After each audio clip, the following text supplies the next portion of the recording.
అమరావతి వెళ్ళారు, రాజధాని చూసి వచ్చారు, ఏం చెప్తారు? ఎలా ఉంది అక్కడ పరిస్థితి? ఓకే, మంచి ప్రశ్న ఇస్తారమ్మా. నిన్న సండే కాబట్టి చాలా ఫ్రీగా ఉన్నది, హంగామా లేకుండా నేను ఒక ఇద్దరు ముగ్గురం వచ్చేసి మొత్తము అమరావతి రాజధాని ఏరియాలో ఏ విధంగా పనులు జరుగుతున్నాయని చెప్పేసి ఒక 4 గంటల పాటు, ఉదయం 10 గంటల నుండి మధ్యాహ్నం 2 గంటల వరకు 4 గంటలు తరువుగా అన్ని చూడడం జరిగింది, ఆల్మోస్ట్ అన్ని.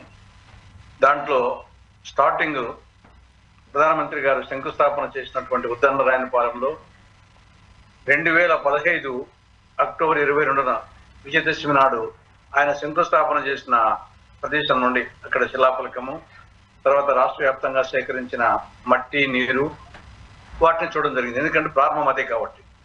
దాని తర్వాత ప్రజెంట్ సచివాలయం, వెలగపూడిలో ఉన్నటువంటి ప్రజెంట్ సచివాలయం, తర్వాత విట్ యూనివర్సిటీ, తర్వాత NID national institute of design ఆ విద్యాలయాన్ని, NGO quarters, APCRD building, MLA quarters, జడ్జీల బంగ్లాలు, మంత్రుల బంగ్లాలు, తర్వాత ప్రస్తుతం ఉన్న హైకోర్టు, ప్రస్తుతం ఉన్న అసెంబ్లీ, తర్వాత శాశ్వత భవనాల కోసము అటు సచివాలయము, ఇటు అసెంబ్లీ, ఇటు హైకోర్టు, వీటన్నిటినీ చూడడం జరిగింది.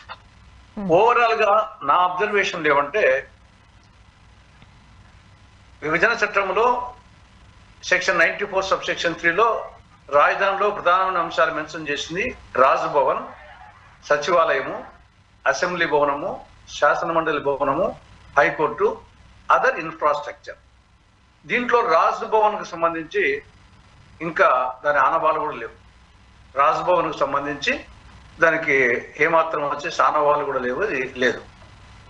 రెండవది సచివాలయానికి సంబంధించి, అంటే ఆల్రెడీ ప్రజెంట్ ఉండే సచివాలయం కాకుండా వీళ్ళు శాశ్వత సచివాలయ భవనానికి అది ఇంకా పునాది దశలోనే ఉంది. శాశ్వత సచివాలయ భవనం నిర్మాణం పునాది దశలో ఉంది. రాజ్భవన్ అసలు లేదు. శాశ్వత సచివాలయం పునాది దశలో, శాశ్వత అసెంబ్లీ భవనము పునాది దశలో, హైకోర్టు భవనాలు కూడా పునాది దశలో. ఇంకా మిగతా ఎన్జిఓ క్వార్టర్స్ కానీ, ఎమ్మెల్యే క్వార్టర్స్, జడ్జీల బంగ్లాలు, మంత్రుల బంగ్లాలు, ఇవన్నీ కొంత నిర్మాణ దశల్లో ఉన్నాయి, కొన్ని దాదాపు పూర్తిగా వచ్చాయి. ఎస్పెషల్లీ విట్ యూనివర్సిటీ అది చాలా పకడ్బందీగా ఫుల్గా బాగా జరుగుతూ ఉంది. విట్ యూనివర్సిటీ, అట్నే నేషనల్ ఇన్స్టిట్యూట్ డిజైన్, అవి బాగా జరుగుతున్నాయి. ఇంకా మిగతా రోడ్స్కు సంబంధించి ఏదో ఆ వర్క్ జరిగే చోట తప్పని చేసి మిగతా అంతా, ఎస్పెషల్లీ ఎన్జిఓ క్వార్టర్స్ దగ్గర అవి చూసుకొని పోదామనుకుంటే అక్కడ చేపల చెరువును మైమరిపిస్తా ఉంది. రోడ్డు పక్కన కాదు, రోడ్డు పక్కన అంటే నీళ్లు ఉండడము, గుంతలు ఉండొచ్చు, కానీ రోడ్డే వచ్చేసి చేపల చెరువును మైమరిపించే విధంగా ఉండి ఆ నుండి అవతలికి పోలేక మళ్ళీ వెనక్కి వచ్చాం. తర్వాత ఇక రెసిడెన్షియల్ ప్లాట్స్, కమర్షియల్ ప్లాట్స్ సంబంధించి అక్కడ ఇన్ఫ్రాస్ట్రక్చరే లేదు. ఒక్కరు కూడా రెసిడెన్షియల్ ప్లాట్ కట్టుకునేది లేదు, కమర్షియల్ ప్లాట్స్ కట్టుకునేది లేదు, అక్కడ ముందు ఇన్ఫ్రాస్ట్రక్చరే లేదు. ఇది ఓవరాల్ గా ప్రజెంట్ పొజిషన్. ఇక రెండవది నా అబ్జర్వేషన్ ఏమంటే, అక్కడ దుబారా ఎక్కువ జరుగుతా ఉంది నా అభిప్రాయం. ఇప్పుడు ఆల్రెడీ తాత్కాలిక సచివాలయ భవనము ఉంది, అసెంబ్లీ భవనము ఉంది, హైకోర్టు ఉన్నాయి. అది పేరుకే తాత్కాలికం తప్ప అవి పర్మనెంట్ బిల్డింగ్సే. తాత్కాలిక సచివాలయం పేరుతో 1151 కోట్లు ఖర్చు పెట్టారు. ఎంతమ్మా సచివాలయానికి? నేను మొత్తం మనకి చెప్పలే, ఓన్లీ తాత్కాలిక సచివాలయం ప్రజెంట్ ఉండే సచివాలయానికి 1151 కోట్లు, లక్షలు కాదు, వేలు కాదు, కోట్లు ఖర్చు పెట్టి 10 సంవత్సరాలుగా అక్కడుండే పరిపాలన జరుగుతూ ఉంది. దాన్ని తాత్కాలిక సచివాలయం అని చెప్పారు. ఇప్పుడు శాశ్వత సచివాలయ భవనానికి గాను వీళ్ళు శాంక్షన్ చేసింది 4689 కోట్లు. తాత్కాలిక సచివాలయమేమో 1151 కోట్లు, శాశ్వత సచివాలయ భవనానికి 4689 కోట్లు. ఇదే తెలంగాణలో శాశ్వత సచివాలయ భవనానికి వాళ్ళు ఖర్చు పెట్టింది 616 కోట్లు. తెలంగాణ సచివాలయానికి 616 కోట్లు బ్రహ్మాండమైన సచివాలయము, అది శాశ్వతం. కానీ ఇక్కడ తాత్కాలికానికి 1151 కోట్లు, పర్మనెంట్ కు మళ్ళీ 4609 కోట్లు. అంటే ఓ దిక్కు బీద రాష్ట్రం అని చెప్తూ ఈ విధంగా దుబారా చేయడం అనేది ఏమాత్రం సమంజసం కాదు. ఇది నంబర్ 1. రెండవది, విభజన చట్టంలో సెక్షన్ 94 సబ్ సెక్షన్ 3 ప్రకారంగా రాజధానికి సంబంధించి కేంద్ర ప్రభుత్వము నిధులు గ్రాంట్ రూపంలో ఇవ్వాలి.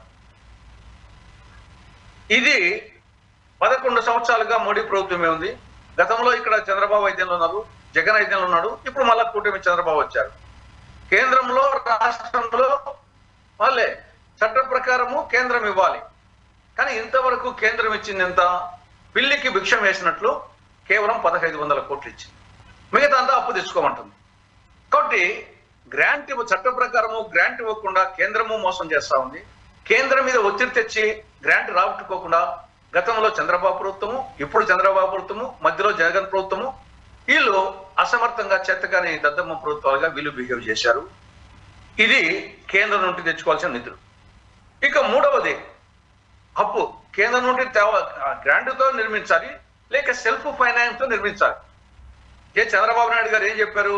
ఇది సెల్ఫ్ ఫైనాన్స్ ప్రాజెక్టు, రాష్ట్ర ప్రభుత్వం మీద బడ్డనే పడదు, మేము భూసేకరణ చేశాము, దాంట్లో 8,000 ఎకరాలు ప్రభుత్వానికి భూమి మిగులుతుంది, ఆ భూమిని వచ్చేసి మనం అమ్ముకుంటే డబ్బు వస్తుంది, ఆ డబ్బుతో వచ్చేసి మొత్తం అమరావతిని మొత్తం నిర్మించేస్తాము, మిగతా రాష్ట్రానికి కూడా ఉపయోగపడుతుందని సెల్ఫ్ ఫైనాన్సింగ్ ప్రాజెక్ట్ అని చెప్పారు.